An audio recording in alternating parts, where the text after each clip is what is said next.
ഇന്ന് തന്നെ ഡൗൺലോഡ് ചെയ്യൂ. കാണൂ നിങ്ങളുടെ ഫേവറേറ്റ് ഷോസ്. സമയദോഷം അല്ലാതെ എന്ത് പറയാനാ?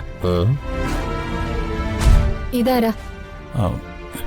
വൈഫിന്റെ ഏട്ടനാ, മൂത്ത ആള്. പേരെങ്ങനെയാ? പ്രകാശ്. മിസ്റ്റർ പ്രകാശൻ, മുത്തശ്ശി വീണത് ഭാഗ്യദോഷമല്ല, ഭാഗ്യമായിട്ട് വേണം കരുതാൻ. തളർന്നു കിടക്കുന്ന ആൾ ഒരു കാരണവശാലും താഴേക്ക് വീഴില്ലല്ലോ. ആരും എടുത്ത് താഴേക്ക് ഇട്ടതുമല്ല. അപ്പോ അതിനർത്ഥം ശരീരം പ്രതികരിച്ചു തുടങ്ങിയെന്നല്ലേ?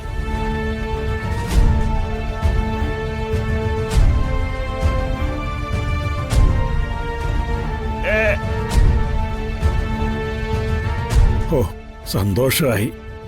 ഞങ്ങൾ എന്താ ഡോക്ടറെ ഇനി ചെയ്യേണ്ടത്? അലോപ്പതിക്ക് പ്രത്യേകിച്ച് മരുന്നൊന്നുമില്ല. എന്തെങ്കിലും ആയുർവേദ എണ്ണയോ തൈലമോ മറ്റോ ദേഹം മുഴുവൻ തടവുന്നത് നല്ലതായിരിക്കും.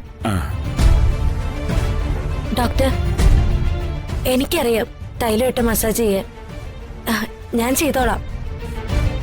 ഇതെല്ലാം അറിയാവുന്ന ആള് വീട്ടിൽ തന്നെ ഉണ്ടല്ലോ. തൈലം ഇട്ട് തടവുന്നതൊക്കെ പകല് വേണം ചെയ്യാൻ. വളരെ സാവധാനം. അങ്ങനെ ചെയ്യാൻ ഡോക്ടർ. ജഗ, മുത്തശ്ശി ജീവിതത്തിലേക്ക് തിരിച്ചു വന്ന് തുടങ്ങി. ഇതൊരു ഐശ്വര്യമുള്ള ദിവസമായിട്ട് വേണം കണക്കാക്കാൻ. ഈ വീട്ടിലെ മൂത്ത ആളല്ലേ. ഒരാള് ജീവിതത്തിലേക്ക് തിരിച്ചു വരണമെങ്കിൽ അയാൾക്ക് ജീവിക്കണമെന്ന് കൊതി തോന്നണം. ഈ സമയത്ത് പേഷ്യന്റിന് ഏറ്റവും പ്രിയപ്പെട്ട ഒരാൾ തന്നെ കൂടെ ഉണ്ടാവണം.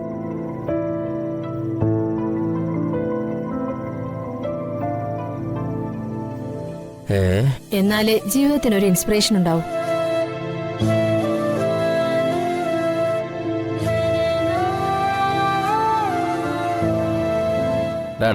ജഗ, നീ കൊണ്ടുവന്ന ഡോക്ടറുണ്ടല്ലോ, ബഹുമിടിക്കുക. അച്ചമ്മ എഴുന്നേറ്റ് നടക്കുന്നുള്ള കാര്യത്തിലേ എനിക്ക് ഒരു സംശയവും. അച്ചമ്മ ജീവിതത്തിലേക്ക് വരണമെന്ന് ഏറ്റവും കൂടുതൽ ആഗ്രഹിക്കുന്ന ആൾ അച്ചമ്മയ്ക്ക് കൂട്ടിരിക്കണം. അതാ വേണ്ടത്. അങ്ങനൊരാള് ആരാണച്ച?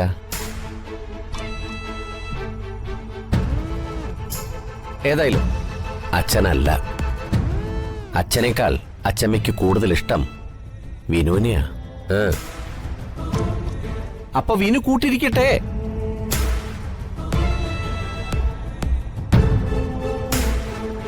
പ്രകാശേ, വിനുവിന്റെ കല്യാണം കഴിഞ്ഞ ദിവസാ ഇന്ന്.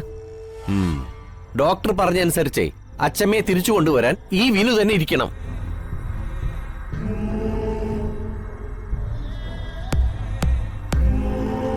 അവന് ബുദ്ധിമുട്ടാണെങ്കിൽ അവൻ പോയിട്ട് ആദ്യ രാത്രി ആഘോഷിക്കട്ടെ. ഞാനിരിക്കാം എന്റെ അച്ചമ്മയ്ക്ക് കൂട്ടായി.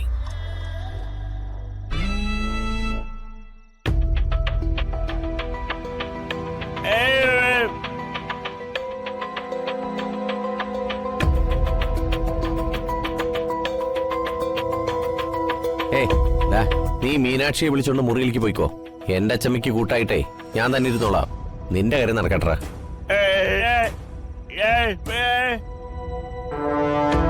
എന്നാ ഈ പുള്ളിക്കാരൻ കൂടെ നിൽക്കട്ടെ. മുത്തശ്ശിയുടെ മുഖത്തെ സന്തോഷം കണ്ടിട്ട് മുത്തശ്ശിക്കും ഇയാള് നിൽക്കുന്നതാണ് സന്തോഷവും തോന്നുന്നു. എന്നാ ശരി ജഗ, കാര്യങ്ങൾ കേട്ടു നിന്ന് ഒരുപാട് വൈകി. മരുന്ന് ഞാൻ കുറിച്ചിട്ടുണ്ട്. ഞാൻ ഇറങ്ങോ? ശരി.